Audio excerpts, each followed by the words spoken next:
I was moaning to Anne one day about what was happening at work, and she just said to me, well, you know what you're going to have to do, don't you? You're going to have to go and set up your own lab, otherwise you're going to just grow into a grumpy old man. I used to say in those early days, we are scientists first and businessmen second. We had bright, keen young people who were joining us and keen to do things. And we had that passion for technology. We just always just bought the latest and greatest equipment. I think you and Mum would have treated people well, and you set up a space and a culture where people felt welcomed and looked after. One of the things that I'm really proud of and actually humbled by is that a lot of the staff that started with us back in the early 90s are still with us, and it's a real family feel, and the fact that people stay for 30 plus years, it's a compliment to what Anne and I created, really. We said at the start, if we can get to the point of employing 2 full-time technicians who could do most of the routine work, I could run the main instruments and be the front man for the company, and would look after the admin.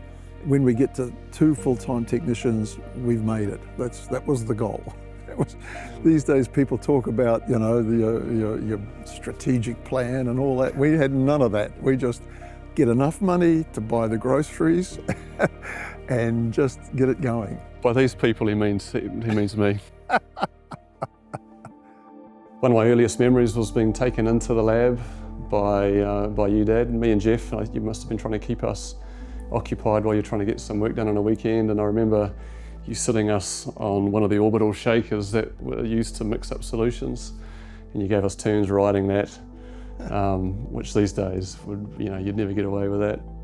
Yeah, so I spent many of my university holidays working at the lab, doing basic work, stuff that is not the sexiest of jobs perhaps, but it's important work still, and it's the sort of thing that I could be trained to do, in short order.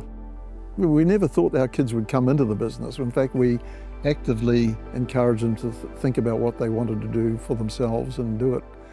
And Jono was finishing his PhD at Canterbury University, and he rang me one night and we were talking, and he said, I've got an appointment tomorrow up in Nelson. I'm going up to see about a job at the Cornerstone Institute. And I said, that's interesting. And then after I got off the phone, I said to Anne, Jono's looking to go for a job at Cornerstone Institute. And at that time we were competing with the Cornerstone Institute in the environmental area. And we were looking for bright young scientists, and we looked at each other and said, well, Jono's bright. He's got his PhD. And so I rang him back and I said, Jono, would you be interested in coming to work in the family business? And he said, I hadn't thought of that, Dad.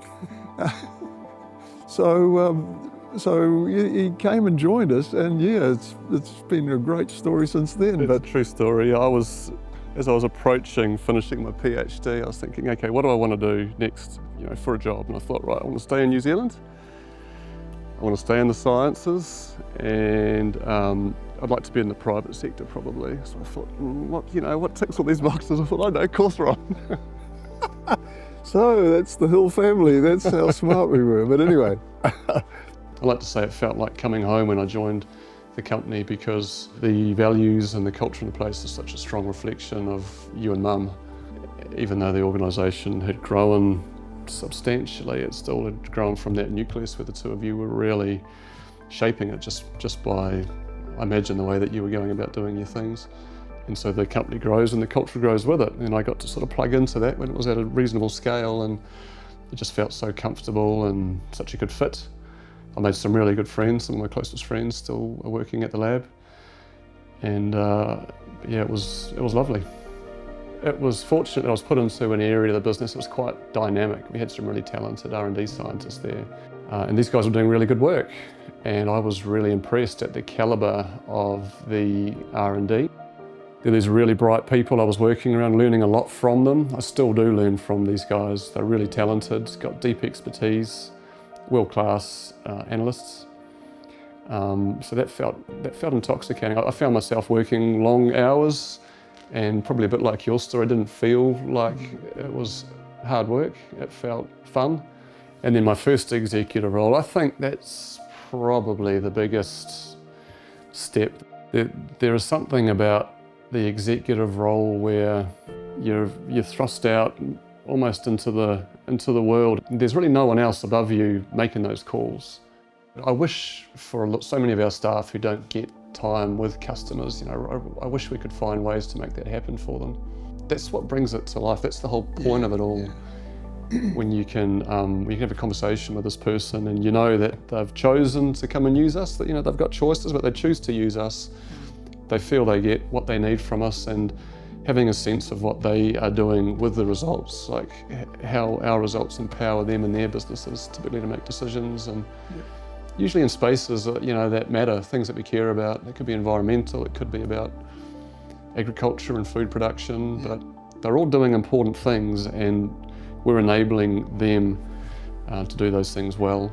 Yeah, exactly. Through our services. I agree. Yeah. I agree. Perhaps as a family business, I felt it really acutely. The initial role was technology manager, so it was still an R&D focus, but picked up the digital piece and then moved through into CEO eventually. These days when we think about vision, we start from the point that we only want to be doing things that we are market leaders at, or that we believe we will become market leaders at. And if we're considering getting into new spaces, we only want to do that if we think we can be leading in those spaces eventually.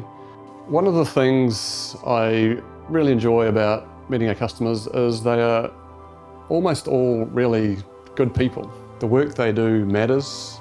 I really enjoy and feel privileged that I get to spend time in their world.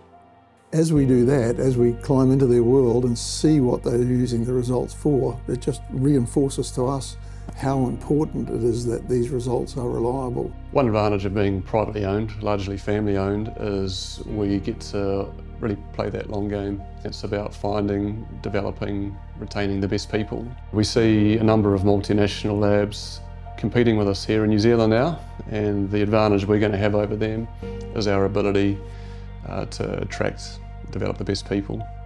I can't imagine how it must feel to have started it as you and Mum did, and as you say, you wanted to have a couple of employees, and that's what success looked like. And 40 years later, it's quite different. Pinch yourself, really, is that sort of stuff. It's just such a privilege for me to pick up on the legacy, and I'm so grateful, not just for you and Mum, but for everyone who's worked in the business over the years. It feels like there's more opportunity in front of us now than there's perhaps ever been. I can't wait to see where we're going to be in another 10, 20, let's say 40 years.